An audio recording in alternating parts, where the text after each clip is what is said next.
bear with us sometimes, doing new technology. Robbie's streaming live on Twitch now. He's It just tried to go live on Facebook on the wrong account, which is the problem. So I have to fix that. So anyway, so Carol, why don't you do the intro while I fix this real quickly, and then I will I will join you in 1 second. All right, I'm gonna go ahead and talk about some of that Washington football team news. We, well, I guess not team news since he's no longer with the team, but Alex Smith officially retired today. There's been a lot of questions about it.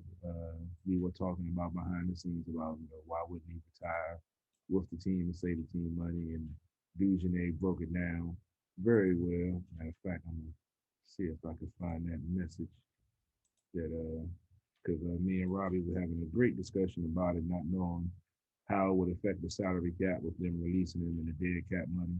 But our great correspondent Dujane, who will be doing the show Thursday night, 9 o'clock, we'll be doing a Washington football team off-season and pre-draft special as always. So tune in. We'll be streaming live as always. But his impact says Smith's retirement has no impact on the 2021 cap since they terminated his contract back in March. He's currently counting 8.2 against the cap. That would have been 10.8, but they received a $2.6 million credit from the insurance policy they took out on Smith. So for all the folks that's questioning that, boom, there you go right there. So the team still is had the third highest amount of spending money in the free agency. So got a draft right around the corner. Dujanet is going to bring some great prospects to the table that, I don't follow college, but he's down there in the SEC country, seeing these kids up close and personal. So, we're going to break it all down the way we do every offseason for the Washington football team. What I other saw news? I What you got? salvaged it. I salvaged it. Hold on. I'm going to also grab my headphones in a second. I didn't grab that before. I was more concerned of getting all that fixed, but I think we're live and I haven't even checked Twitch yet. So I'm sorry if anyone's twitching out there. But I'll get back to you right now. But yeah, so of course, Facebook chooses now to change their live streaming setup. When I'm trying to do something new on a different platform. So yeah, it's fun times, but it's not too bad. It was a good week though for DC sports, so we can break that down real quickly. If anyone wants to check out sportsothp.com, we've got the latest update. On Saturday, we had one of the best sports days in DC history where we had 4 different DC sports teams win. And so I broke that down quickly. We'll actually touch on all 4 of those games at some point tonight in all 4 of our segments. So tonight we're going to have our first one with 4 different sports. We're going to start off with our Caps talk in just a second here. And then we're going to talk about these Nats who are right now down 11-2, but then we're also going to talk about these Wizards, which are unfortunately kind of falling apart here in the second quarter, but they're still up 59-58 over OKC in this live game. So we've got 2 live games going on, which is always exciting. And we've got a 2-2 week for the Capitals. We had a 4-3 week for the Nationals, so that's a winning record. The DC United went 1-0, right? So they had a winning record, and the Wizards actually have won all of their games leading up into this one. So it's been a good week for DC sports, and so at least I get to talk about all that. And I think the technical difficulties are behind us. So I apologize if the audio version might be missing the first moment or 2 of this podcast, but we'll work around it. So, Carol, so are we done talking about the Alex Smith and all of that side of Yeah, I things? mean, it's pretty much nothing else to talk about. I mean, he was already not on the team. He was in free agency testing the market to see if, he would still play. Maybe him and his family talked about it and he changed their mind. Maybe he didn't get the money he wanted or the attention he wanted from the different teams. So he decided to retire. We're moving forward.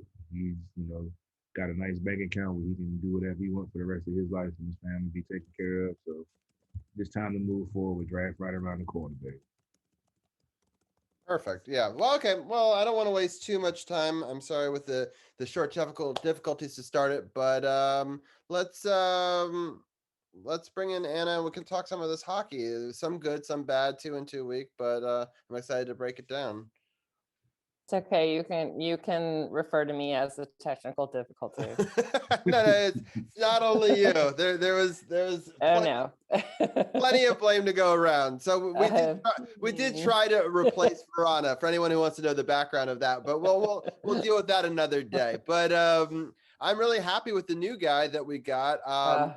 Mantha. Yeah, so if anybody, real quick, little plug for our merch store. I just put up a brand new design on the merch. I come up with this new idea. Whenever he scores, I call it a Mantha Ray, right? He shoots the Mantha Ray, right? And yeah. Scores, and so I designed. I've been a big fan of Manta Rays, so I designed a Manta Ray cross hybrid. So if you want to support the show and have a brand new red shirt, with number 39 on it, he's the first Capital in history to score a goal in his first 4 games. So I love it. I'm like, I truly don't have anything bad to say about the guy. Like he came in strong. He's obviously got chemistry with the team. I like the number. Yeah, he's just, and and that's 6'5". Like he's gonna be one to watch, and I'm super stoked he's on our team. Like truly, like he has just shown his best out there. He's not not trying to be a star, not trying to take over, not dropping the gloves to at all. Although I don't know who would go up against him, but I think he's been great. And what a way to come out. 4 games, 4 goals, got the assist in there. He's just as much as I love Rana, and then I hate to say it's like one for the other, but at this point, good luck to Rana in Detroit.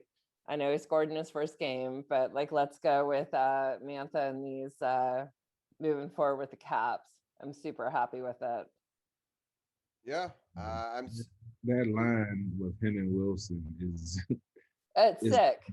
That's a crazy line right there.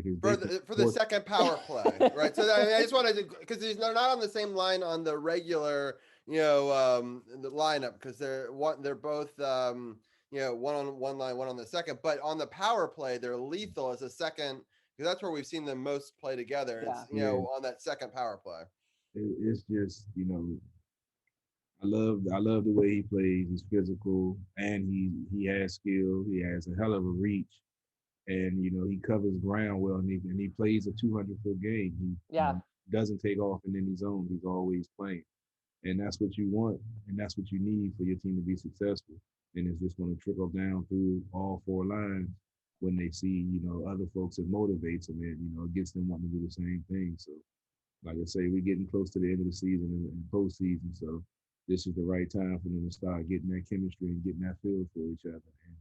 And, absolutely. Well, like, mad respect to him for coming to a team, with I think he had 12 goals prior to coming into the Capitals, or 11 goals, and then all of a sudden scoring a goal each of the last 4 games and an assist, and just playing smart hockey. So good for him. It was a smart move on BMAC for sure.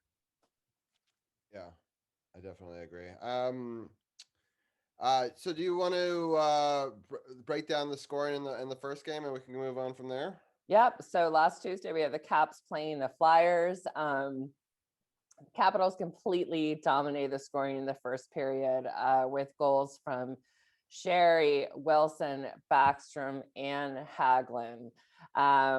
Fantastic. The Flyers score their only goal at 8:45 in the first. And then it was just all about the Capitals. Second has Mantha scoring at 9:22, assisted by Oshie, which was his 20th, and Backstrom, which was his 30th.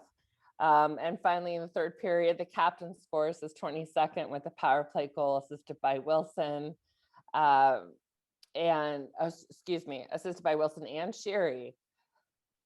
It was a fantastic win, and what a great game for Sammy. So this was a fun game to watch. I don't know if either one of you had a chance to watch it, but it was a good game. Yeah, I was doing the math earlier. I haven't actually missed a game in a couple of months. My wife made a note of that earlier. She was like, "Do you ever take a game off?" I was By like, the way. not really. So sorry about that. So but anyway, so I have seen all of them. I'll let Carol give his thoughts first, and then I'll give mine. Yeah, this definitely was a dominating performance by this team. Putting up, excuse me, 4 in the first, and just dominating throughout the whole game. Played their game, and I was feeling bad for the opposing goalie at one point. It was just scoring at will at one point. So this was, what you wanted to see from this team. Granted, the Flyers, aren't really on the way up right now. They're fighting for their playoff life and on life support. So we know they have goalie issues, and we have a few of our own. I feel that hopefully can get figured out pretty soon. But this game right here I think, it was a pretty good game, especially with Mantha, doing his thing and welcome himself to the team in the city. Scoring in his first game. That's always a great thing. So And an assist even right before that. So his first point as a Capital was actually an assist, and then got 4 goals in a row. So I mean that's it's good that he's both sides. Yeah. It definitely like Anna was saying about he only had like 11 or 13 goals, and he already has 4 goals with us in 4 games. So he's definitely blended in. Is definitely going to help this team in many ways.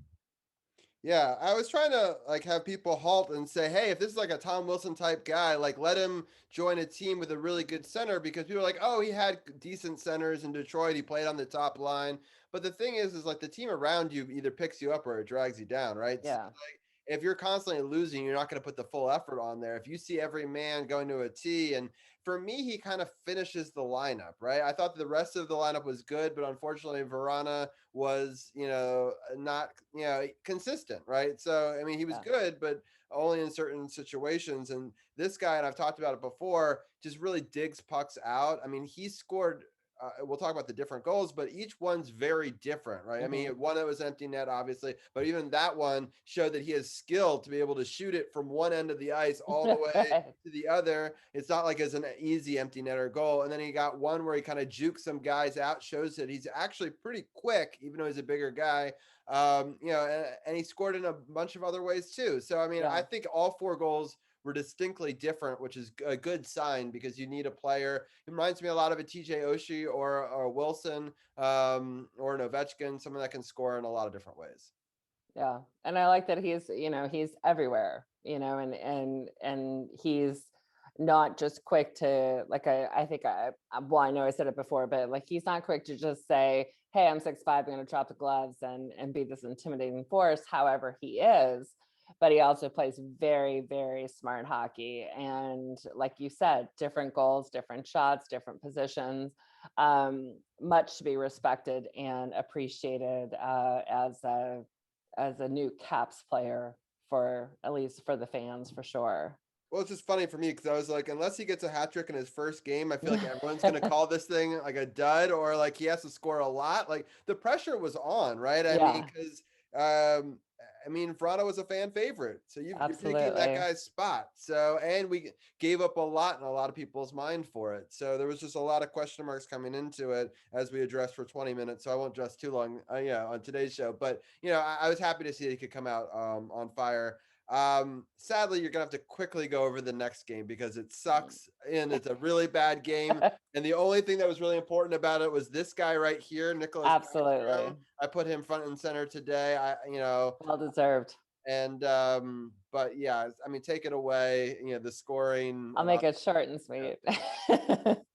So Thursday, the Capitals played Buffalo. And Buffalo scores first actually at 1850, but then Orlov scores his 6 at 1937. So we were all kind of hoping like this may be it.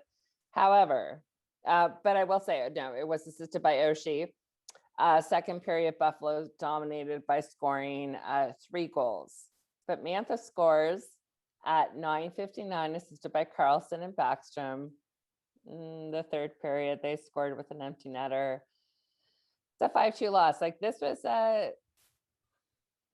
tough to watch. I have to be honest. This was one of those situations where I hate the mindset of, oh, it's a given, oh, we're gonna win, oh, on and on and on, because Buffalo. Well, apparently that kind of blew up in our face because we didn't come out strong. I felt like they were kind of in that hungover stage, and um, Backstrom 1,000 games. Like I am at a loss for words for that. Like that is just a phenomenal milestone for anybody, and good for him. But when they have that at the beginning of the game, I think the focus is all on that, and then it's very hard to switch and say, okay, bye to your family, bye to the fans, and okay, puck drop, and let's be like in hockey mode. So apparently that was very obvious for this night. And also with the 38.8% with the face-off, that was just pathetic. it was just pathetic. I don't know what's going to take for the face-off, but it's like, come on, guys. Like this. So that's what really kind of kills me on this one, but it is what it is, and it is a loss, unfortunately. Yeah, it was definitely an emotional letdown game. Yeah. Carol, I know that you only, I think, got to see parts of this game. Is that correct? Yeah. But break down whatever you want to on that. I look at it, a little bit differently. I feel what you're saying, and I guess I didn't watch it closely. I was, watching off when I had some other things going on. But they beat uh one team 8 times out of 8, beat another team 7 times out of 8. They beat Buffalo 6 out of 8. Buffalo has been playing tough all season, and the Capitals have found a way to win. In this game, I think Buffalo just came out and was like, "Look, we just want to outplay this team. We just got to win. We can't, go 1-7 against this team." And unfortunately, we know the Capitals sometimes takes periods off, sometimes games off, and it was just the combination of the two, I think. And Buffalo just, I feel like, just really wanted this game more than the Capitals did this night. And I'd rather it happen now in the regular season than in the playoffs. With the playoffs, you don't have to worry about that happening, but you would rather Yeah. get it out your system now when you still have some games you have to tighten things up and to get on the right, path for the playoffs.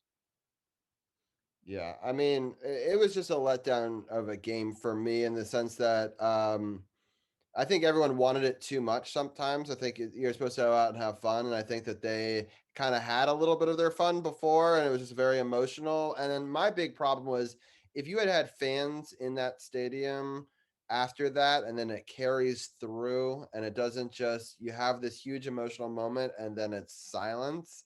For me, I think it would have been a very different situation. I really do think that the Mhm. crowd, after an emotional thing like that, would have pulled them through that game because the crowd wouldn't have let them lose on Nicholas Backstrom's day. I honestly feel like there was a significant sort of, it's hard to match that energy to an empty arena after having such an emotional start, I think, and Yeah. I mean, Buffalo took advantage of it. I also think that any team on any given night, Buffalo wanted to play spoiler, and every team is good. They all get paid. They're all professional. But I guess I was just disappointed because obviously I was going into it with such high emotions myself. With wanting do it for Nikki, and pretty early on I could see it wasn't going to be our night. Like it wasn't like we lost it in the last moment or whatever. I just Yeah. kind of felt like it was falling apart pretty quickly for us in that Agree.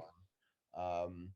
I don't want to spend too much time on it, but uh, oh, somebody does ask us a question though. Thumb Gobble says, "Do you guys think that GM, BM, and Ovi have an agreement in place, but are waiting for the expansion draft like they did with Oshie? TJ signed 3 days after the draft, and I 100% think that's Yeah. exactly what has happened. Ovi is Absolutely. the negotiator for this contract. They Yep. can have a handshake deal in effect where they're like, I'm going to get paid this at this time. I don't have to give a cut to any agent. I'm not going to shake your hand until this. We're not going to say we have anything because it's against the rules if they did. Right. But so it'll never come out that it did. But TJ Oshie's did 3 days later, with what he wanted, and I And expect Backstrom was the same way. Well, Backstrom was last year in a year that they didn't have to do an expansion draft, so they could Okay. they re-signed Backstrom during the season, but he was his own agent in the same way. Yeah. So that is correct. But I swear that it's a smart thing for Ovechkin to do, right? They don't have to protect. We get to protect an extra player in essence by doing that. I don't know if it'll be Kuznetsov or not. I mean, the obvious thing would be to try to save Kuzi and TJ Oshie, but they're two of our biggest contracts. And with the salary cap the way it is, you may want to try to, they may not go after one of those players, right? So you might want to protect somebody who has maybe a better term and deal. Like I would hate to lose Connor Sherry now with that great deal, but that might be a possibility because I don't know if they would protect him. So it's a great question. I'm not 100% sure. Obviously, I can't confirm that they have a deal in place, but I would be shocked, right? Shocked if it didn't, because you notice how all the conversation, it was before the season started, there was a conversation about it, and then there was no conversation about it, which tells me something that a deal was made but could not be spoke about, right? Yep. So like, I agree. Because Ovi's not complaining, right? You don't see Ovi being like, man, they should be giving me a deal right now or whatever. You hear nothing, which I think is a good sign. I think I'll, at least that's how I'll take it. Carol, do you have any thoughts on it? I definitely agree that it's probably, something like that already because, like I said, he doesn't have an agent to be in the way and they can, do what they need to do. The expansion draft stuff, I'm still learning all of that. You're the salary cap and expansion guy for hockey, and I'm the salary cap guy for football. So I'm still trying to figure out all the intricacies and rules and stuff that goes on with the NHL with that situation. But Oshie, Kuzi, I mean, I hope not to lose neither one of those guys. You talk about having to, expose them for the draft or whatever. But Kuzi's $9 million. And I like Kuzi, and at the time it seemed like a good deal for after the 2018. But I don't know if he's worth $9 million. Is he as good as Ovechkin, Carol? He's gonna get like, I think Ovi's gonna get 10.5. Do you think he's only worth 1 million less than Ovechkin? We'll put it that way. Well, with Kuzi, we saw what he's capable of. Now, remember, he's still coming off of the, substance abuse stuff, still trying to get his weight, and the COVID hit him. So I don't think he's really had a chance to get into a groove and get into a rhythm in this new situation, with him, substance abuse issues and boom, boom, boom, especially being an athlete. It takes a while when you're used to doing something good or bad, and it's going to affect you in your psyche because you think, oh, I needed that to be the player that I was, and he has to learn how to overcome that. And because of the COVID and some of in the situation with him being out before, I don't think that he's had a chance to, fully get out there and figure it out in this new way that he's playing without substance. So I still think he can get back to that form, but I still think it's more mental of him trying to figure out, find his way now going through this new situation. I ain't trying to get too deep on it, but I'll be thinking about some new stuff. Yeah. I mean, Anna, what are your thoughts? No, I kind of feel the same way. I want to say that he has a lot to prove to the fans in regards to mistakes in the past and whatever. But most importantly, I think he's got a lot to prove to himself, and he needs to get into that Kuzi, mindset and go and just go forward. Let's not be thinking about the past. Is the potential there? My God, yes. But can it be consistent? And I think that, consistent word seems to be a jinx with, it's like that dark cloud over a lot of teams. But when it comes to hockey and we only have 10 games left till the playoffs, we need to see Kuzi given 110% all the time. And I think that he is trying. And I think he'll make a name for himself. I really, truly think the next, 5 games are going to speak volumes on how well he's going to do because there are people that are doubting him. So I don't know. I hope for the best. Yeah, I will be interesting to see. Well, let's get into the Saturday game because I guess we're still there, right? We haven't talked about that game, so we got to get through 2 games in the next 15 minutes. So let's no problem. let's go through the good one first, and then we'll not, go with the bad one as I'll well. just mute through the other one. Yeah. Saturday afternoon, the Capitals play Flyers. So Ovechkin kicks off the scoring at 3:38 with a power play goal. The Flyers do score it. Here we go, 1959. I don't know if anybody saw that happening, but it was insane. 1 second left in the first period. So they tied it up 1-1. Second period has the Capitals scoring 3 times, including Orlov, which was his 7th, Ovechkin, which was his 24th, and Kuzi with his 8th. And then the other Zyke, I was like, I had his name down, and then all of a sudden you say it and it just doesn't sound right. It's like, I'm so used to TBR. His brother. Yes. Scores the only Flyer goal at 5:28. Third period has Allison score. He scores his first NHL goal and his first game, which, hats off to that kid. He did a great job for the other team. But Sherry gets his 12th, assisted by Schultz and Eller. And then Mantha scores an empty netter at 18:48 with a 6-3 win. But unfortunately, this is another one where we had a 39.3% on the face-off. What the hell? And I understand, because like Claude Giroux has like an insane record when it comes to face-off, but 39.3, we're like, really? Come on, Capitals. Like, I think we could really do so much better, but apparently not. Yeah. Carol, I'll let you go over this game, and then I'll give my thoughts on it. Yeah, I agree. Face-offs are very key, and they were on the upward trend, earlier in the season. I'm not sure what's going on right now with them being in the 30%, high 30s, but still you don't want to be in the 30s when it comes to the face-off. But I love the fact of with Alex Ovechkin, doing this thing, 2 power play goals. And it's funny, I always listen to the announcers say, you always know what's coming, but you can't stop it. And it's crazy how many times he just gets to that spot and the puck On just The goes Office, such, yep. yeah, with such velocity. And most of the goalies say that, he's accurate with his shot.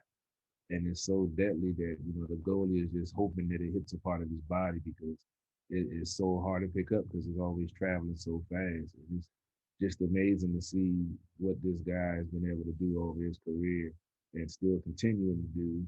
And unfortunately, with these shortened seasons, that's going to, hurt his, chances of getting to the all-time leading scorer in NHL history, taking over for Wayne Gretzky. But if he could do that, man, that would be a beautiful thing, man, because he is one of the, like I said, if not the best pure goal scorer that we've seen ever. And Yeah. I love the fact History in the making, right?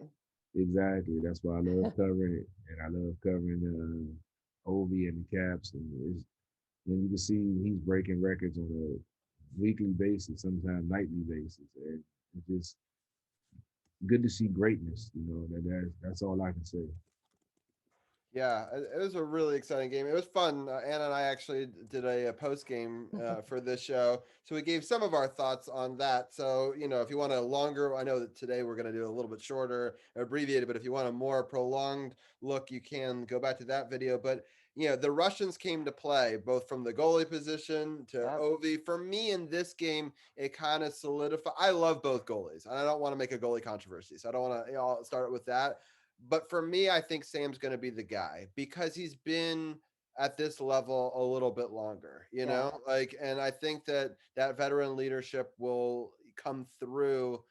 And so if I had to pick one right now, Sam would be my guy, right? We still have 10 games to try to figure it out. But at some point, you're going to have to try to ride somebody a little bit more during this stretch to try to get them ready for the playoffs. Mm-hmm. And I don't. that's my issue. We saw Double V get into a groove when he was starting each game. We gave Samsonov chances to get into that groove. Yeah. And he hasn't been able to, But Sammy won his games and Double V didn't this week. I'm just speaking on a consistent basis from him. I feel like Double V showed enough to say, hey, let's ride it out, get him in there. We know he's young. We know But he's they a ke- but they kept no they Samsonov has been there, so if we need to put him in there, we can go back to him. But let's see what this kid really can do. Because when he was on that hot streak at the beginning, at the start of the season, I mean, he looked like he was on like, but nothing getting past him.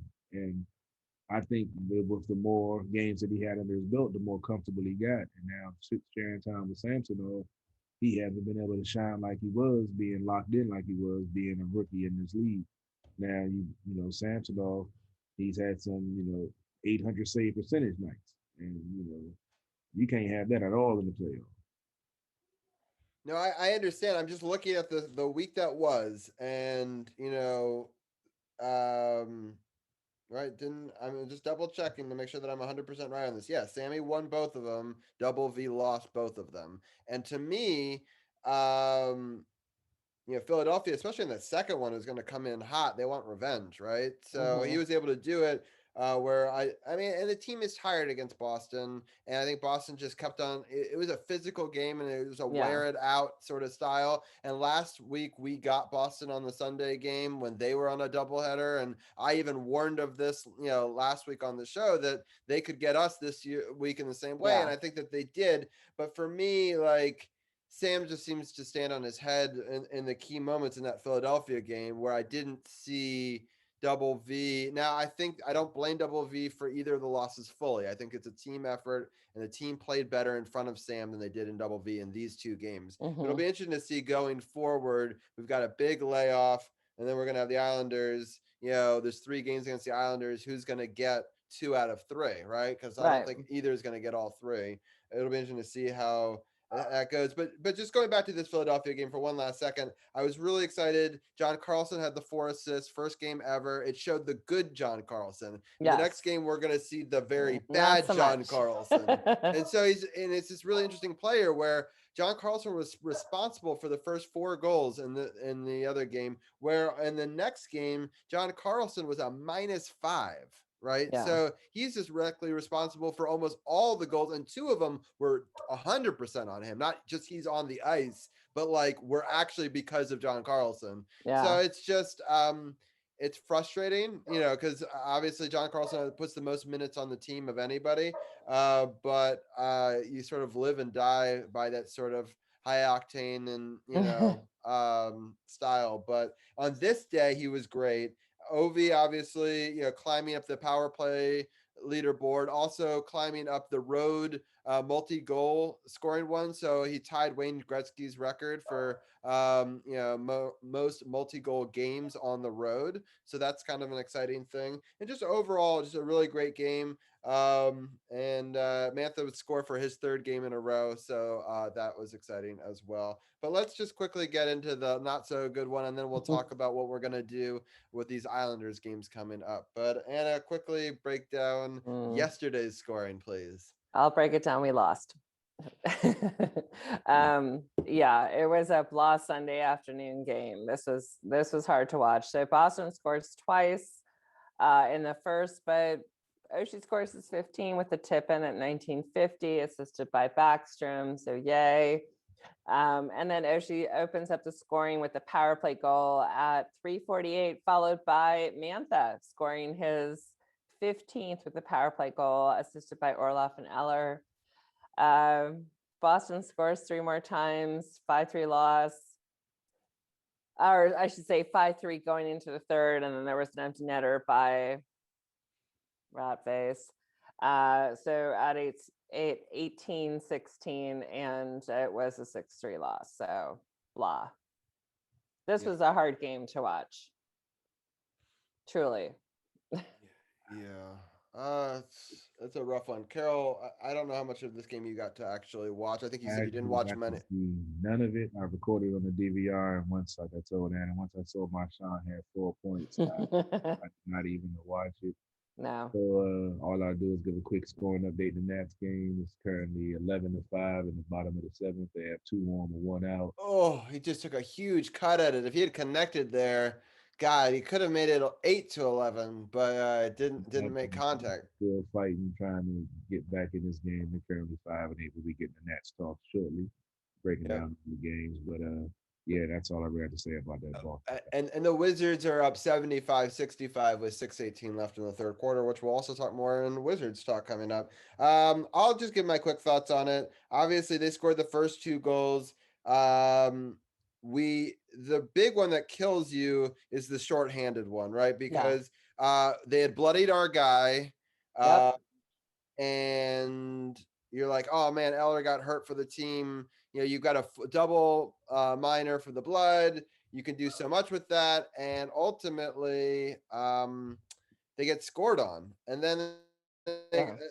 they wrap that momentum up and score again a couple of moments later. And so the Caps got to regroup, and I was like, keep it physical, get under their skin a little bit, and watch them take a dumb penalty, and maybe we can get another shot at it.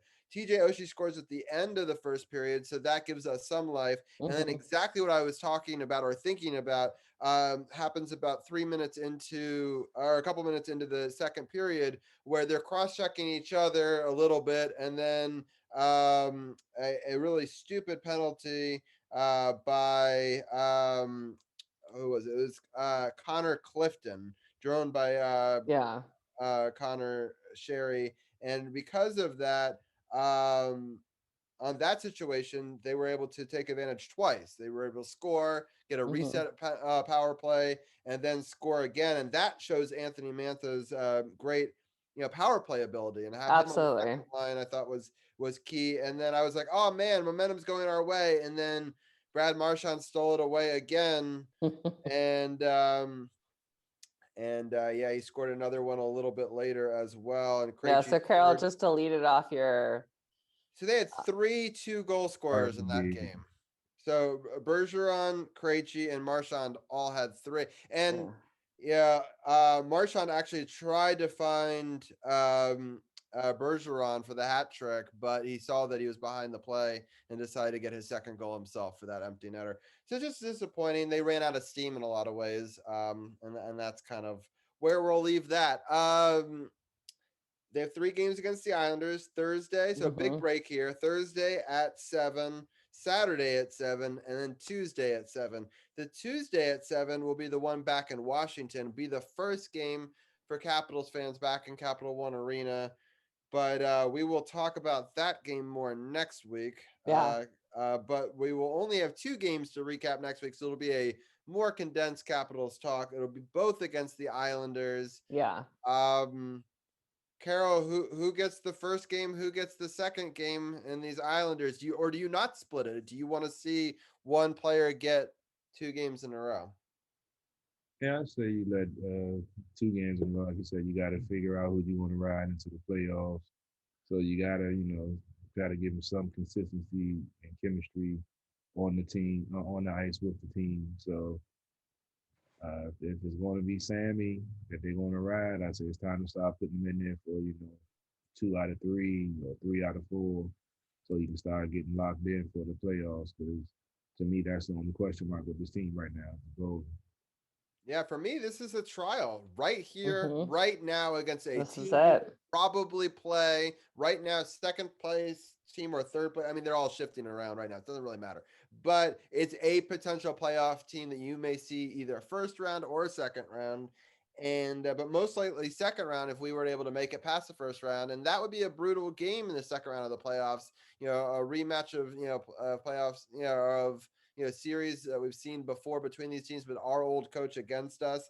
But for me, you give them 1 each. You give Sammy the first one because he's been playing better. You give Double V the second game, and whoever does better gets that home game in front of fans for the first game, right? Use that as a carrot, right? Yeah. I mean, I don't know how else to make it any fairer than that. You're both getting an opportunity with a day's rest in between against the same opponent on the road. See, I would go the other way.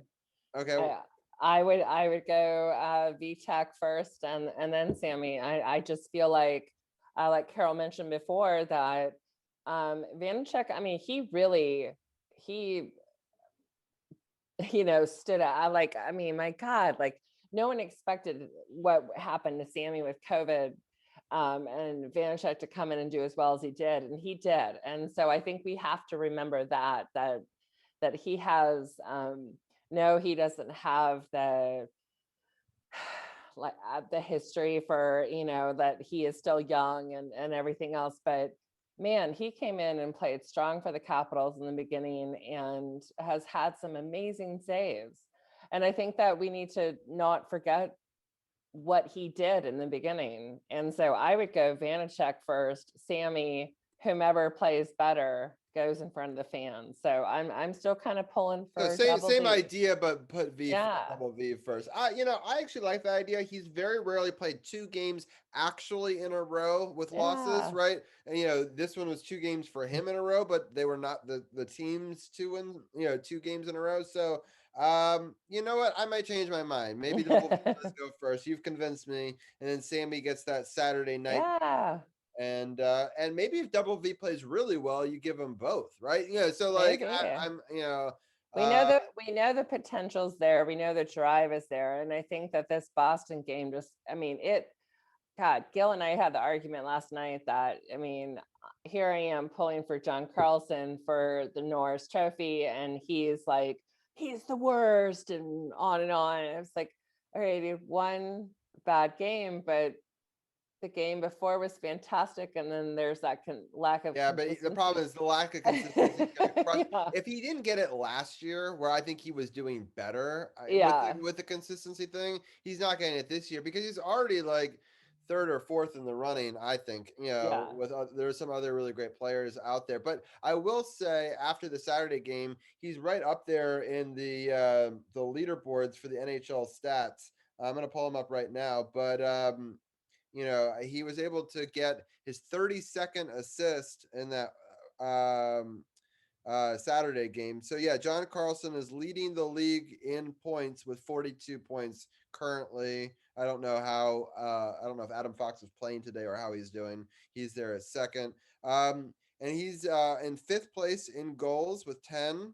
And then he's in third place with assists and with 32. Adam Fox is So third. I think that, if all the games he has been consistent, and then all of a sudden this Boston game just was like, uh what the fuck? Like, this was Yeah. awful. It was awful across the board for just about everybody, because there was, like, even as much as I love Tommy, he had two opportunities, pretty much, have an unassisted goal, and was like nowhere near. Just right now, Disappointing. I think Adam Fox or Victor Hedman has a slight advantage over him. There's Yeah, a couple other people that I could are see that. potentially there. Chris Letang has played well for Pittsburgh, Ugh. and I know I hate him, but I'm just saying that there are other people out there Yeah. that are also playing well that might be quote unquote slightly more consistent than John Yep. Carlson. None of them are putting up a -5 in a game, which I love the guy, but like that's horrendous. That was it was like when Gil talked about that last night, I was like, I've got nothing, because that's that's a hard stat to swallow. Yeah, exactly. And I know that some people don't put a lot of stock in plus minus, but for me, it's like it's still it tells you something, right? sucks. Like he was on the ice for most of the goals against. So, all right, Carol, any final thoughts on the week that was or the week upcoming before we switch gears? Now let's go ahead and finish up so we can get in the Nats talk. Okay, sounds good. Well, Anna, I Yep. have gotten 2/3 of the way through the Power Play Point podcast for this week before we had to jump on air, but a great episode so far. I've been enjoying it. sportsothp.com. It's an updated website with lots of videos, including our video from Saturdays on there as well. If you click the podcast partners button and then click the Power Play Point podcast, you can listen to that episode that was released, I believe, today, and or it was last night. But either way, it's up right now, and you get more of Anna by listening to that and some of Gil's thoughts as well. Anna, any final thoughts before we let you go? No, thanks again for a fun night, and let's hope the Islanders next week. We're just going to talk about kicking their ass. Yeah, it'll be a good test for the playoffs for sure. Absolutely. Have a great night, and I'll see you guys next week. All right, Anna, take it easy. Take care. All right, so we're going to bring Brian Brennan in next, and then I'm going to ask real quickly if Arun would like to talk baseball. He can join us as well, but that is up to him, or he can continue to watch the Wizards in lurk mode. Carroll is a pretty good week for the Nationals, and they're I mean, not the best week, but 4-3 will take it. And this game I know is not looking so great right now. The Cardinals have a base runner on third with one out, 2-0 count, and they're still up 11-5. But last week was pretty good. Help us break down some of those games. Yeah, the Nats unfortunately wasted a prime opportunity. Had 2-1, man on second and third with no outs, and weren't able to get either one of them home. And now St. Louis has a man on third with one out. So the Nats definitely had a chance to, get this game closer. Unfortunately, couldn't get the job done at that point. 4-3, better than the 1-5 from the previous week, so I can't be mad at that. But definitely players coming back from the COVID protocol has helped this team because basically they were just struggling offensively. First game they had St. Louis, St. Louis for 3 and Arizona for 4, and they won 2 out of 3 versus St. Louis. Overall, the Nats now have a 5-8 record. Looking tonight is going to be 5-9, unless they can get their act together and get some runs on the board. This game was a 5-2 victory for the Nats. Cal Finnegan earned the victory, going 1 inning, 1 1/3, giving 1 hit, 1 earned run with 2 strikeouts. John Gant took the loss. He went 5 innings, giving up 6 hits, 3 earned runs with 4 strikeouts, 3 walks. Brad Hand earned the save, going 1 inning with 1 hit, 2 strikeouts, and 1 walk. Juan Soto went 3 for 4 with RBI single. Schwarber, hope I said that right. I know Brian, correct me if I'm wrong, but I know you know how to say it. That's the first time I tried to say his name. He went 2 for 5 with an RBI double, and Andrew Stevenson came in with a pinch hit home run in that game also. I'm gonna go ahead and break down all 3 now. We just recap it. I know you guys are ready to jump on Wizards talk of that 4-0 week. The second game of the series was a blowout, kind of like this one started out to be. St. Louis won 14-3. Jack Flaherty earned the victory, going 5 innings with giving up 3 hits, 1 earned run with 6 strikeouts. Strasburg took the loss, going 4 innings, giving up 8 hits, 8 runs, 7 of those earned with 3 strikeouts and 3 walks. Harrison went 3 for 4 with an RBI double, and Soto went 1 for 3 with an RBI single. And I failed to mention in the opening notes, the opening news and notes that Strasburg is on the IL right now. I forgot if it was Brian. Well, I know you know, Brian. What was the injury that Strasburg went on the IL? I actually don't know. Sorry, Carol. I'm not sure. I'm sorry. You know, you're my go-to guy. You always have. I'm not. I don't follow the Nationals injury I know, list I every know, day. Come on, man. I'm just used to going to you always having an answer, man. I know. I looked it up. So it's a shoulder inflammation. Yeah, okay, yeah, I know. I read it. I just couldn't remember what it was. So I think that's what led to that performance. And they said, let's go ahead and put them on the IL. In the last game of the series, the Nats were able to win that series 2-1 with Joe Ross having a strong outing, unlike tonight's outing. He got shelled for 10 runs. In this game, he went 6 innings, giving up 4 hits, no earned runs, with 5 strikeouts and 1 walk. Wainwright took the loss, going 5 innings, giving up 7 hits for 4 runs. 3 of those earned with 7 strikeouts and 1 walk. Ryan Zimmerman went 1 for 4 with a 2-run home run, and Juan Soto went 2 for 5 with an RBI single. This was a good series win. They needed to get on the positive side of things. Go 1-0 each day. 2 out of 3. So it's a good start to the week. I was hoping to have momentum going against Arizona. Robbie, what is your take on this series? And before we go to Brian and Arun at some beautiful location he's in. I'll be honest. I didn't get to watch many of these games. I was very excited about that they were doing better, but I can't say that I have a ton to add to the actual watching of the games. But that's why I brought friends along that could maybe speak to some of the games. No doubt. Brian, I know you said you've been watching more Nats games. What was your take on this series with the Nats getting some of their players back and winning 2 out of 3 against St. Louis, who not really doing the best right now, but they're trying to find their way also.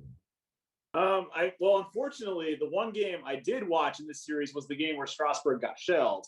And that was unfortunate. It's unfortunate because, Steven Strasburg, he was great in the postseason in 2019, but, he hasn't been quite a dominant regular season pitcher. So that was frustrating. But other than that, that's great to take 2 out of 3 against the Cardinals. I mean, I've said I think the Cardinals will be a playoff team this year. So to take 2 out of 3 against them is great. Joe Ross pitched really well in that third game. He's been very encouraging this season. And the hitting was good in this series as well. You mentioned Soto has just been great all season to start. Stevenson hitting the big home run on Monday. This was a good series win. Like you'll take a series win, like even with the Strasburg performance on Tuesday, 2 out of 3 against the Cardinals, you'll take that. Agree 100%. Arun, what was your take on this series? Yeah, and in the first one, it was nice that Schwarber made his debut from the COVID list. He did, and Stevenson, he hit that home run as Brian just mentioned. Finnegan, he got the win, 1 in the 3rd inning, and Ross, pretty good. That's unfortunate for Strasburg that he didn't pitch well, and I guess we'll talk about Strasburg, what happened to him yesterday later. Yeah, buddy. All right, let's go ahead and get into the 4-game series versus the Diamondbacks, which they split 2-2. The first game was an 11-6 loss. Merrill Kelly earned the victory for the Diamondbacks, going 6 innings, giving up 9 hits, 6 earned runs with 5 strikeouts, 1 walk. Patrick Corbin hasn't looked anything like what we saw previously. Last week he got shelled in the 4th inning. This week he got shelled in the 2nd inning, giving up 6 hits, 10 runs, 9 of those earned with 1 strikeout and 4 walks. He's had a lot of control issues. The slider hasn't been as effective as we've seen it before. I don't know if he's, not, lined up right, is not throwing out the right slide or what it is. But, when it comes to pitches, the smallest thing in their mechanics can throw off their pitches. So hopefully he gets it figured out soon, because definitely need him, especially while Strasburg on the IL now. We need him to round back in the form. But Josh Bell went 1 for 4 with an RBI double and 2 RBIs. Game 2 was, hold up, I got another wrong. Wasn't game 2 the walk off or game 3 the walk off? I can't remember. I got him in the wrong order. It was game 2. Okay, I would have got him in the right order then. Just forgot. All right, game 2 was a 1-0 walk off walk off victory by Kyle Schwarber in the bottom of the 9th. It was a great game, pitching duel, and I watched the whole game, and it was just amazing how the pitchers were just dominant in this game. And you kind of had a feel like the Nats were going to find a way to pull this one out when it came to the 9th inning. I had a good feeling that the Nats would be able to hopefully walk off, because the offense had been stifled all night. So I was like, it just takes one swing, and we got that one swing, and Nats win 1-0. Game 3 of the series was a 6-2 victory for the Nationals. Eric Fetty went 5 innings, giving up 5 hits, 1 earned run with 9 strikeouts and 1 walk. One of his best performances in a long time. I can't read my handwriting on the dude. I was rushing when I wrote this, but the St. Louis pitcher took the loss. He went 4 innings, giving up 8 hits, 4 earned runs with 3 strikeouts. Yan Gomes went 3 for 4 with a solo home run and an RBI single. And Ryan Zimmerman had a pinch hit solo home run, which is always a great thing for him. He always, Mr. National. That's pretty much all you got to say about him. And unfortunately, I didn't get a chance to see the game yesterday, but it was a 5-2 loss. Madison Bumgarner was on the mound for Arizona. He went 5 innings, giving up 2 hits, 1 earned run with 5 strikeouts and 1 walk. Paolo Espiro, hope I said that right, went 4 1/3, giving up 5 hits, 2 earned runs with 3 strikeouts and 1 walk. And yeah, that's pretty much it. Room, what did you take away from this 4-game series with Arizona with a national split? Yeah, as you mentioned, Corbin has been disappointing. I'd say since like the playoffs in 2018, other than a few bullpen appearances. He was playing his former team, which was interesting. But it's the third year of his 6-year contract. Hopefully, this contract he plays better through the remainder of the contract. Schwarber, that was a really impressive home run. Scherzer said after the game, I didn't know. As soon as the ball hit the air, I cracked the beer open for celebrations. I thought that was pretty funny. Good win to follow that up. And then the loss was unfortunate, even though, and Strasburg left. Trey Turner had 2 home runs, and it was just not enough to, but at least the Nats are playing better. Like it was 500s better. It's like a step in the right direction to split a series. Yeah, definitely have to get better though, and more Yeah, consistent. sure. Always talk consistency. Brian, what did you take away from this 4-game series? I really love that Friday game that you mentioned. It was a pitcher's duel. Scherzer pitched great, and I really felt like the Nationals were going to pull it out in the end. I've talked about it, how I really feel like Kyle Schwarber is going to be a really great addition to this team. I know Josh Bell hasn't been hitting much to start the season, but I really feel like him and Schwarber are going to be really good additions to this offense when they're at their best. And yeah, Arun touched on it. Corbin was very bad, awful against his former team. Gave up the grand slam. He's got to be better, especially now that Strasburg is out.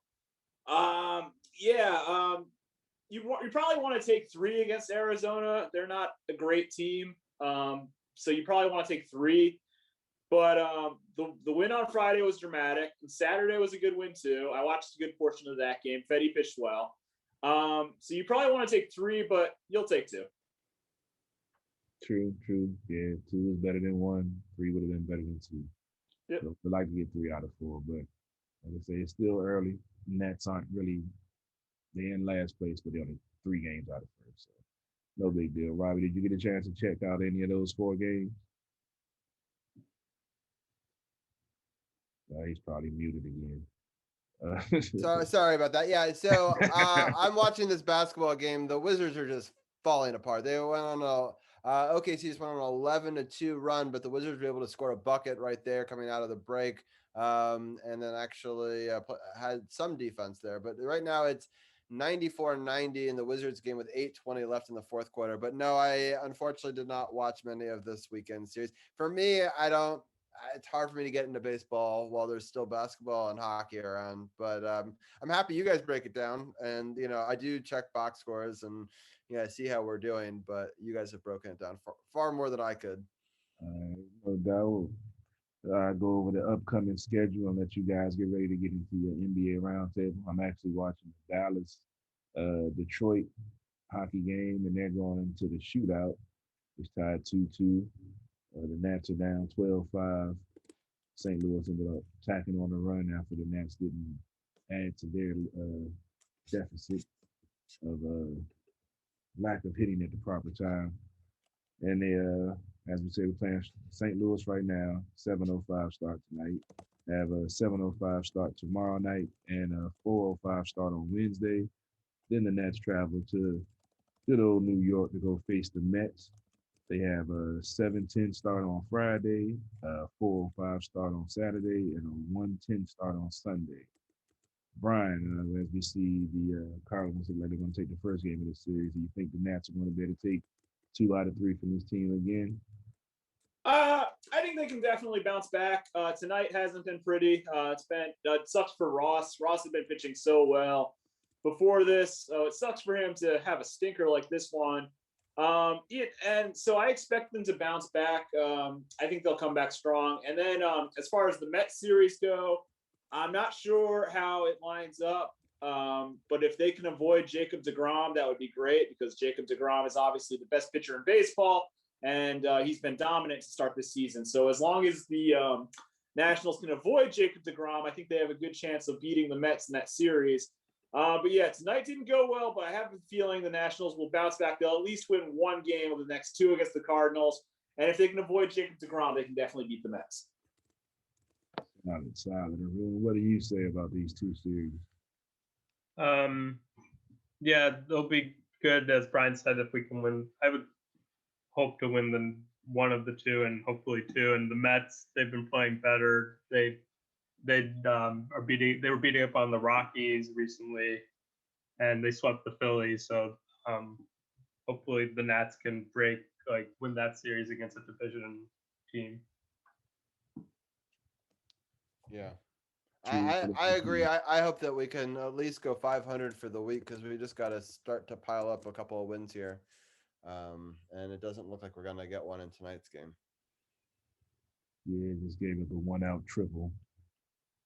But yeah, it's still early. They're still figuring things out. Like I said, they're only 3 games under 500.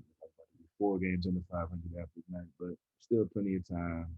Still, plenty of time. No need to be in panic mode, even though some Nets fans are already. Yeah, it's a super long season. I can't believe they're going to play as many games as they're going to this year. I mean, the plan is to play a full season, which is crazy. A nice dunk there by the Wizards makes it, I believe, 106-98. So right after I was saying they were playing badly, they went on a nice little run there. Cool. That's the second time it happened. So hopefully they screw up again. You call them on and they start playing better. Good job. Yeah. All right. Well, I'll get ready to step off so you gentlemen can. Are you going to keep the feed rolling from your end, or are you going to? Yeah. Okay. I just didn't know if you wanted to jump off. 4-0 week. I'm gonna turn my mic off and have a couple of more sips of my adult beverage and listen to you guys talk NBA and Washington Wizards. Sounds good. We'll bring you back in at the end. We'll talk Wizards, and then I even would like to talk a little bit of DC United soccer as well. So we'll bring the guys in. So today, Champ's actually modding for us over at Twitch. So if he's got anything to add, he'll type it in chat, and I could let people know what he's saying there. So I appreciate him being one of my first moderators over there. Not that there's a lot of craziness going on or anything, but it's always helpful, and give him the night off. And I figured the 4 of us can break down the week that was. I'm going to pull up the schedule now, and then we can go through it. Hold on, share screen. Oh, I realized that I never gave myself that ability before. Let me just give myself 1 second. Make co-host. Yes. All right, now I'm a co-host, and now I can share my screen. All right, so here's the week that was for the Wizards. It's been a really great week. It started off with them beating the Jazz in the game that we were live talking about. They were able to win that game just after our broadcast ended last week. So they were able to win that game 125 to 121. So let's just start there because we didn't really have the fourth quarter to talk about.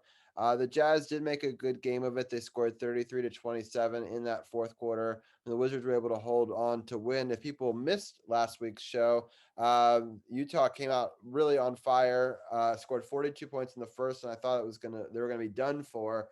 The Wizards turned around and scored 37 in the second and only allowed 23 points. Then they outscored them by 5 in the third. I'm happy that they outscored them by just that amount in the third because that's pretty much the difference in this game. If you look at it, a lot of really good playing. Let me see. Oh, is this working? I think it is. So here's the stats. Russell Westbrook had another triple double, 14 rebounds, 14 assists, and 25 points. And in fact, over the last 10 games, I believe he had 8 triple doubles going into this game tonight. And just overall good play. Rune, I'll start it with you. What were some of your thoughts on this Jazz game? Overall, was a pretty impressive win. Like, I didn't expect it, even though the Jazz were playing out Mike Conley and Jordan Clarkson. the Wizards really stepped up, including Russell Westbrook, as you mentioned. Bradley Beal coming off the injury. He took a day off against the Suns, I believe. So it was really nice. And Rui also was back in the lineup too. Donovan Mitchell was great. He had 42 points, but overall the Wizards got it done, and really impressive win against the Jazz. Indeed. All right, Brian, from an outsider's perspective, the Jazz have been really good this year. I mean, this is kind of a surprise that they've played pretty well against the Jazz. What are some of your thoughts on this one? Brian? Oh, sorry. I didn't realize you were going to me. Sorry. I cut out for a second. I'm at Matt's house and he's got kind of crappy internet. So you're all good. I apologize. This was a good win for the Wizards. It's good that they've beaten Utah twice this season. To get 2 wins against the top team in the West is very impressive. Even if a couple of key players for Utah was out of this game. You mentioned Westbrook. He's been much better in the second half ever since he got 100% healthy. And you mentioned his last couple of games. He's been absolutely balling out. So this is, I think, a really good win for the Wizards. It's close, but yeah, against the top team in the West, I mean, this is as good a win as you can have this season, I think. Yeah, Tim, what are some of your thoughts? Yeah, I mean, it wasn't the best game for Denny. He had 0 points, but the team played really well in the second and third quarter. The end of the game got a little bit dicey and close, but it was a great bounce back because the Wizards' only bad game recently was at Phoenix when Beal was out, and that really got away from them in the second half, but they came out, pretty strong in this game. And like everybody said, to beat the top team in the West twice is really impressive. And it's crazy when you look at the Wizards' victories and losses this season. They play down to their competition and they play up to their competition, but they actually have a bad record against the bottom teams in the East, but a good record against the top teams in the West. So it doesn't make any sense, but the good thing is with the Wizards, they have enough talent to play with anybody or lose to anybody. So yeah, Bertans just hit a 3 in this live game against OKC, but then they turned around and scored a 2. But just like that, I think that was Westbrook just hit a 3. And it makes it, it was 114 to 105. There's just under about 3 minutes and 30 seconds left in this live game. They left an OKC player wide open for 3. He missed it, and then they have another chance for 3 and a rebound for the Wizards. So we're just keeping a live look at this end of game scenario there. But just a really good win for the Wizards. We're going to move on to the next one, which is against the Kings, which is a team that we kind of expected them to beat. The Wizards started off outscoring them 42 to 31. The Kings did a little better. It was almost even in the second. In the third, it was almost even. And then in the fourth quarter, pretty even scoring too. So it's kind of one of those things where they got a lead early on and were able to hold that margin kind of throughout. But the story goes, Russell Westbrook had another triple-double. Bradley Beal scored above 30 points again. He's trying to get that scoring title. He's very close. It's right around 31 points right now. There's 4 or 5 players that are hovering just right around 30 points in the league. So it'll be interesting to see if he can get that. The Kings played pretty well, but just not good enough. I mean, they still scored 111, but the Wizards just have the ability to put a lot of points on the board. Arun, what are some of your thoughts on this game? Yeah, it was a kind of odd game in that the Wizards had 26 turnovers and Sacramento scored 38 points, but the game never really felt that close for Sacramento.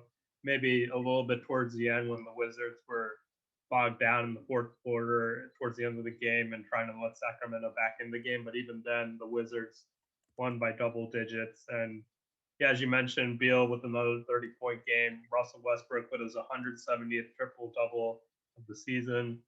A good win against the team they're supposed to beat, which is good for the Wizards since they haven't really been taking care of business this season. Yeah. All right, Brian, what are your thoughts from the outsider's perspective? Yeah, I agree with Arun. The Wizards hadn't really been winning games they should be winning like this. So this is one they should have won, and they did. Beal was great as usual. Another 30-point game. We'll see if he wins the scoring title. He's in a pretty tight race with Steph Curry right now. I mean, what Steph Curry is doing at age 33 is absolutely remarkable. So we'll see if Beal is able to hold him off and win the scoring title. But yeah, this was a great close to the road trip, a great road trip for the Wizards. Despite their 2 losses, like really, you'll take a 4-2 road trip considering who they were playing. Yeah, I think this was a good win. I think this was a good one. For sure. All right, Tim, what are your thoughts on this game? Sacramento came into this game with I think a 5 or 6 game losing streak. So they've really been struggling. And like Arun said, they never really threatened. I mean, they kept this game close the whole time, kind of had it, 10, 14 points away. But if you look at the rebounding, the Wizards out rebounded them 56-31. So, as the Kings, you're never going to win a game when you get out rebounded like that. And I've noticed the Wizards, they play 3 centers throughout the game, Gafford, Len, and Captain Hook. And a lot of teams that play small just don't counter with a guy who can take on whatever center the Wizards have in the game. And, so you'll get rebounding deficits like that, but also the centers have put up a lot of points for the Wizards. And I think it's old school ball, but I think it gives them an advantage against a lot of teams. And it's a good problem to have 3 guys that can play. I like the Captain Hook. I hadn't heard that one before.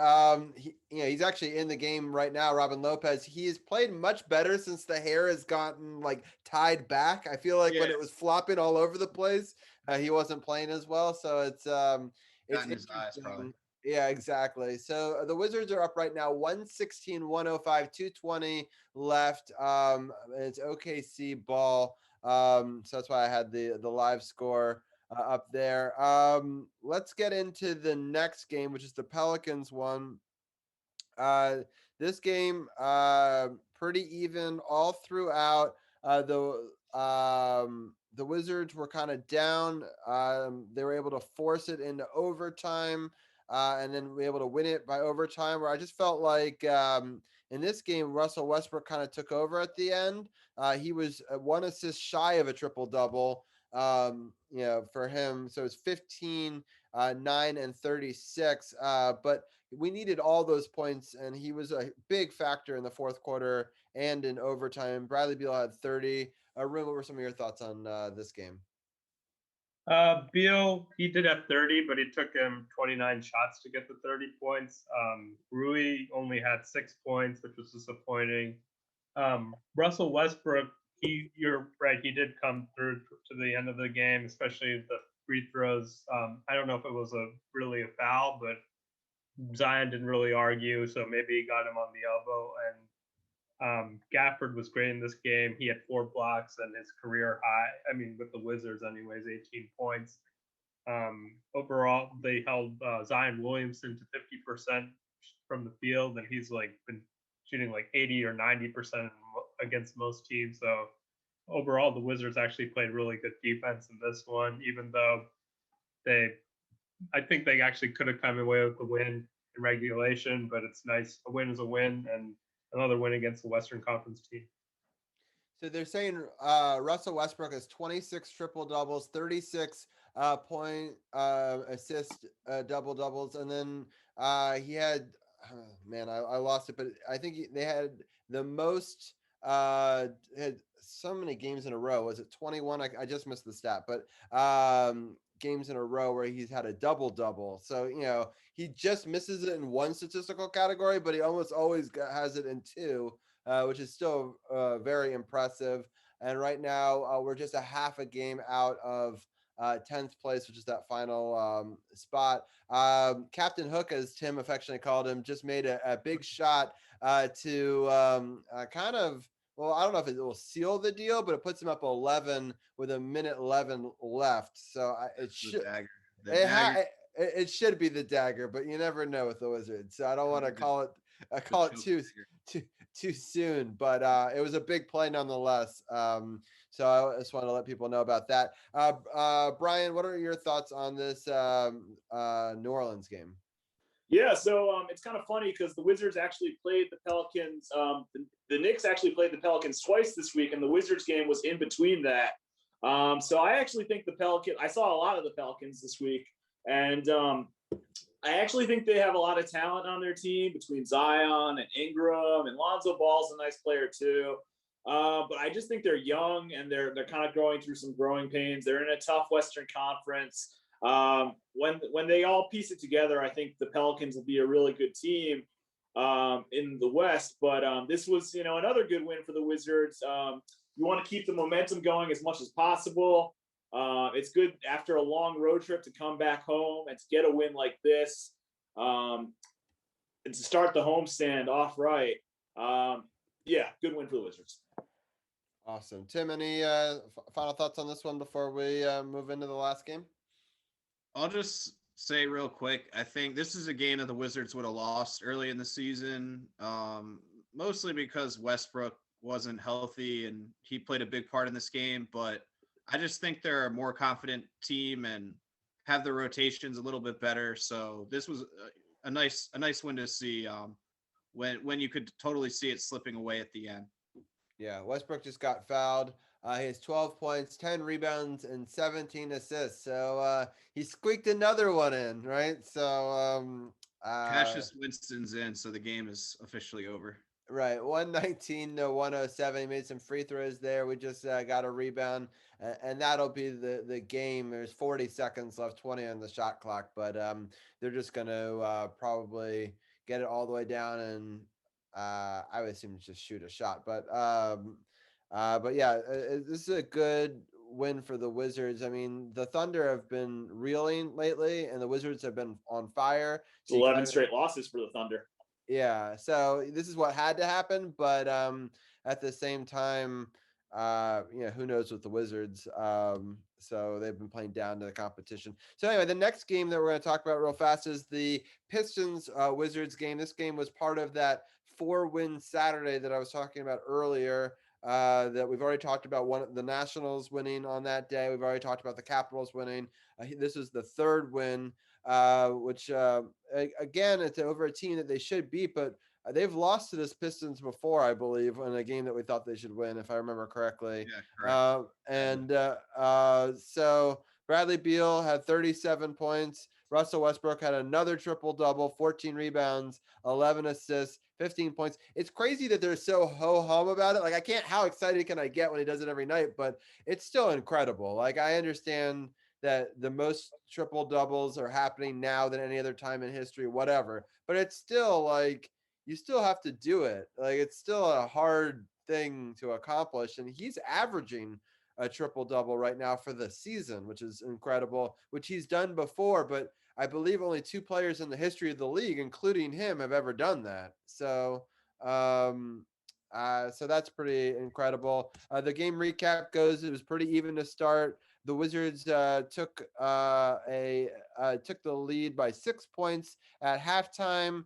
They were able to pile on an additional 7 more points in the third, and then they kind of blew it open, I guess, at the end of the game.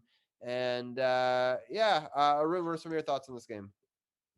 Yeah, this game wasn't really that close. Westbrook, he had like a little bit of a rough shooting game, but he had a really nice dunk off a Denny lob pass, which was the play of the game.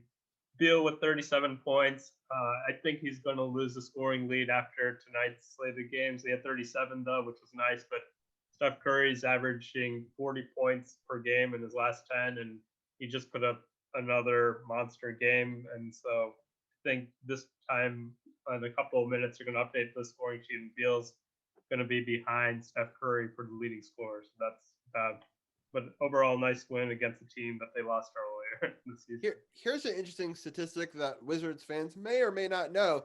No Wizard or Bullet has ever won the scoring title. So it would be the first if he could do it, which is surprising just because of the Wizards or the Bullets back in the day were good in the 70s. And it's kind of surprising that they never won it then. No one ever had the scoring title. But yeah, so it's exciting, at least down the stretch, that we could make the playoffs. There's a scoring title in play. It's a lot more exciting than I think we thought it could be. Well, actually, at the beginning of the season, we had high hopes for them. But then, after the first quarter of the season, we were like, maybe not. And then I would say over the last half of the season, they've played much, much better overall. Brian, what are some of your thoughts on beating Detroit? Yeah, Detroit was a game they had to win. Detroit is terrible. They're one of the worst teams in the league. And I honestly thought it was kind of embarrassing that the Wizards lost to them in the first place a couple weeks ago. So they wanted to avenge that loss, and they did in pretty convincing fashion in this game. Beal with a 37-point game. Like Arun said, Steph was great tonight in the game against the Sixers. He crushed it. So I think Arun's right. He is going to take back the scoring title lead. But what more can you say about Beal? And I agree with you that, I think expectations were high at the start of the season. People kind of, they started off kind of crappily. People's expectations kind of went down. But you have to be encouraged with the way they've been playing in the second half of the season, especially right now. They're playing absolutely their best basketball this season.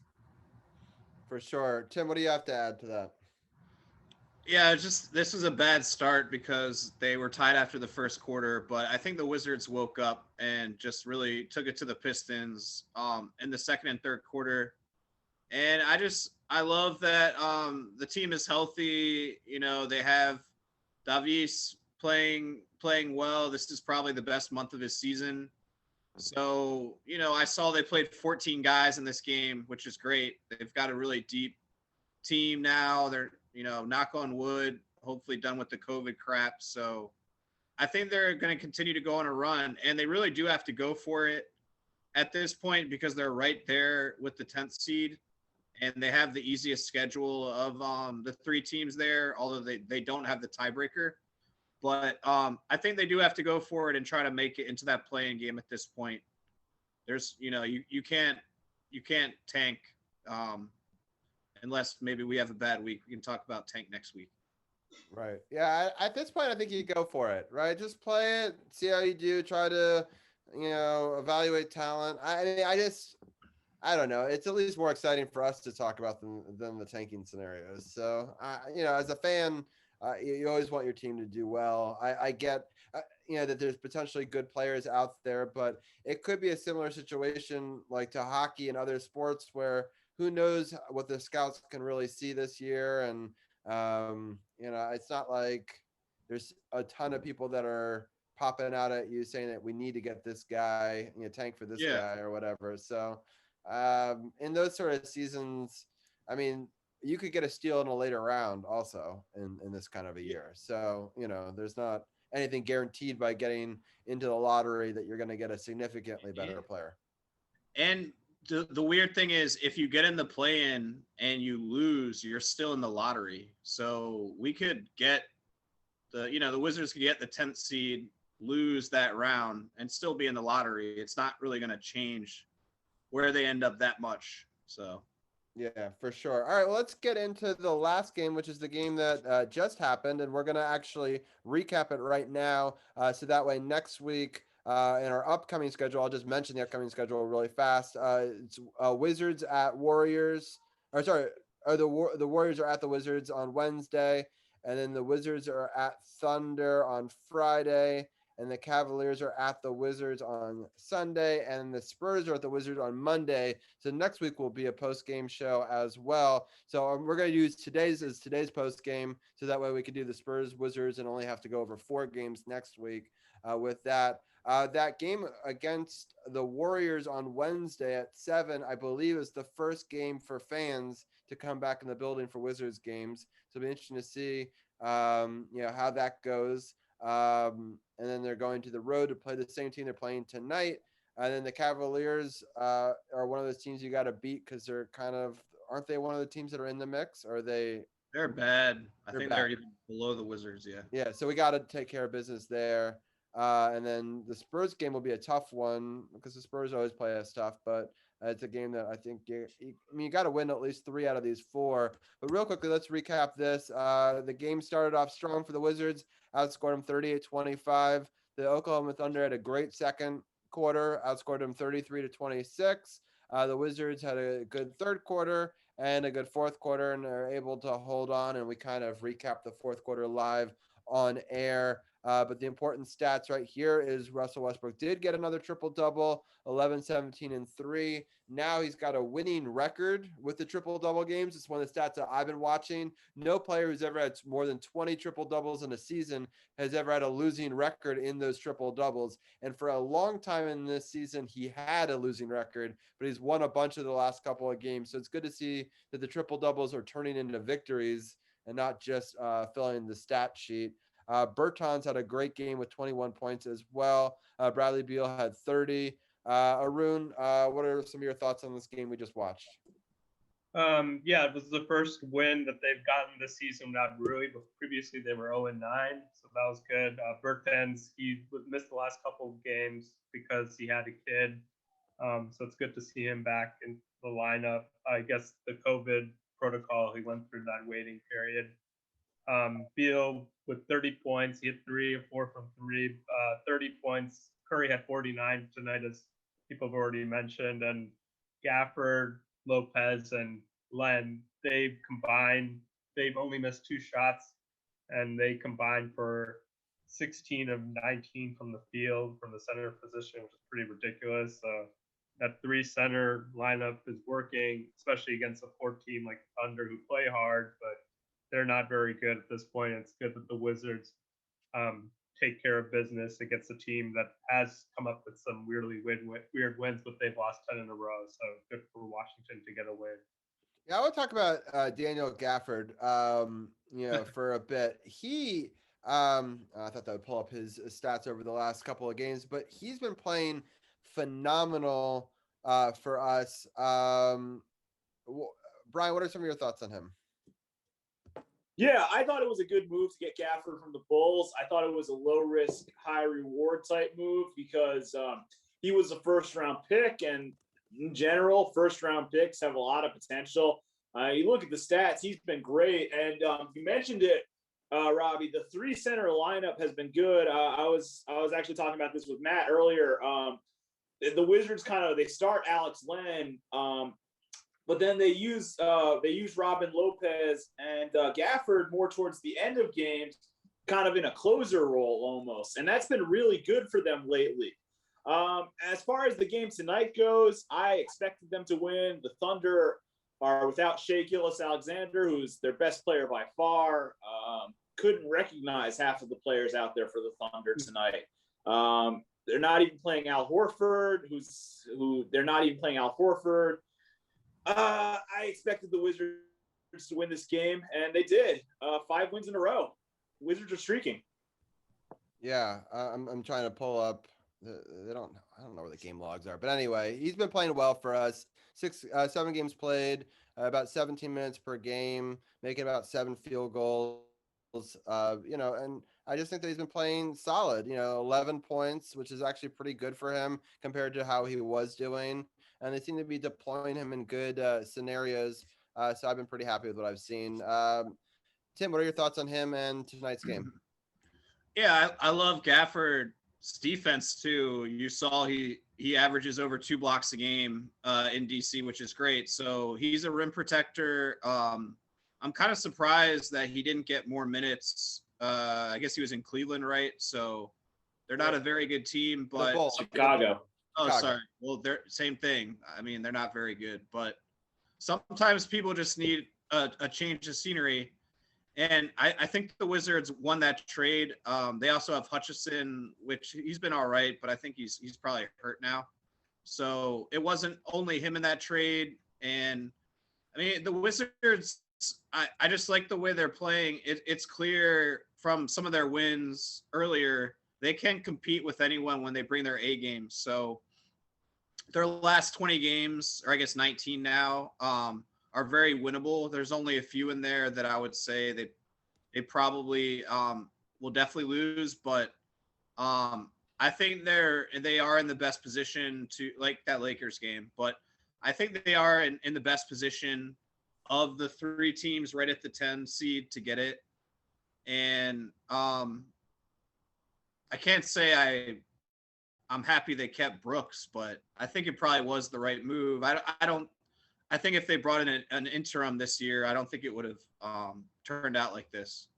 Yeah, it's interesting. It'd be interesting to see what they end up doing going forward in the coaching position. I'm going to end the screen share so that way I can interview you guys just straight up for a moment. So real quickly, sorry, I'm just changing views. So I want to get final thoughts. We went over the game schedule real quick, but again, it's Sunday at 7 is the Cavaliers game. That's the must win. The Wednesday at 7, that's against the Warriors, where home fans are in it. The rematch of this game will be Friday at 8, and then the Spurs play the Wizards Monday at 7. We're not going to get into each of those games today, but I'll just give I'll ask Arun and Tim, did either of you guys watch DC United this week? If you did, I'll keep you on for that. No. I mean, I know what happened, but Yeah. I don't want to pretend like I watched. Right, that's fine. I mean, in fairness, I didn't watch either, so yeah, so we could all at least rejoice in the fact that they won, but know that we didn't actually watch it. It was tough. It was a 4-sport Saturday. There was a lot going on, but there were 4 wins. So if that's the case, then I will. I'll say our goodbyes to Arun and Tim first, and then I'll get Brian to break down the scoring real quick with us. But Arun, any thoughts on the week upcoming for the Wizards, or any final thoughts before we let you go? No, just Gafford was a 2nd round pick. Like, that's the only thing. Yeah, that's about it. And yeah, no RG3 news. He's taking a vacation probably he's on Twitter, but I'm not paying attention. I'm taking a vacation from RG3. Sounds good. All right. Well, thank you, Arun, and we'll definitely have you on next week. Hopefully with as good a result as this week. I don't expect us to go 4-0, but if we can go 3-1 through these next 4, I'd be pretty happy with that. So that's where I'm hoping. But I think 2-2 is probably the most likely, but we'll see. Any final thoughts on that before we let you go? I would prefer to go 4-0, but I will either like to tank all in or lose or win all in. That's my thought. There you go. I like it. All right. Thank you, Arun. I appreciate your time as always, and we'll have you back on next week. And Tim, I'll give you the floor. Your final thoughts on the week upcoming for the Wizards, or anything else you wanted to address before we let you go. Yeah, I think a 3-1 week would be great.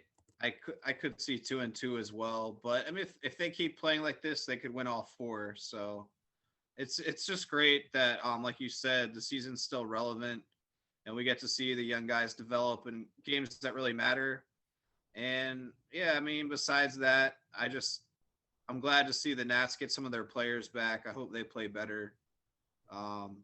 They unfortunately lost this game, but I'll have Carroll give his final thoughts on that one when I bring him back. But yeah, it's been it's been frustrating.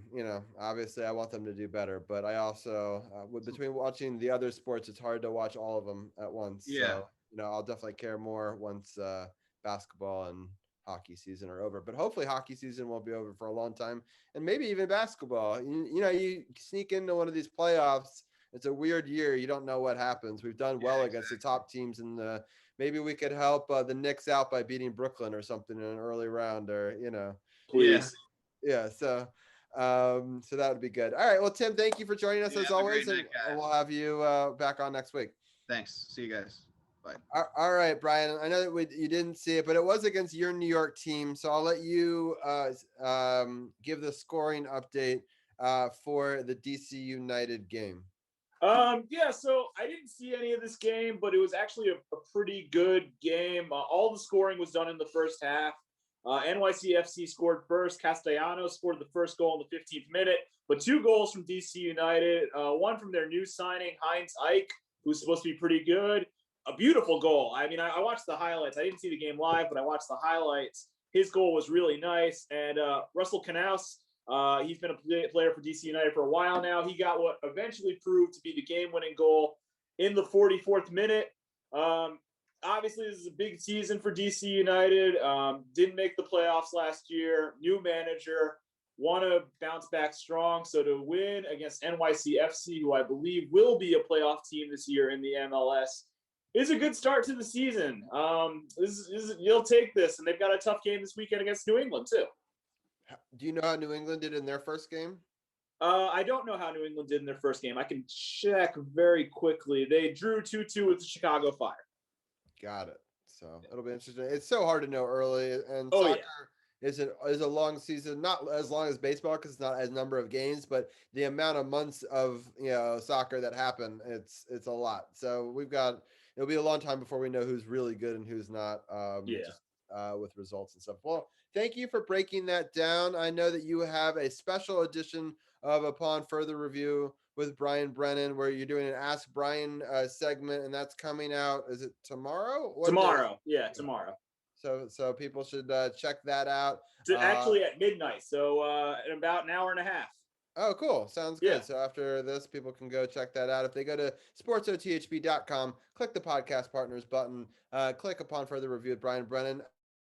After midnight tonight, which is Monday if we're listening to it live, you can check that out. He also had a great episode last week as well. So with Champ and Arun will be on this week, so I'm looking forward to that. Yeah, and that'll be Arun's going to be on the one on Friday's episode. Yeah, Friday. Yeah, so you're back to 2 episodes again. So yes, well, this is a bonus episode. I'm considering this a bonus episode, and then Friday it'll be the normal episode.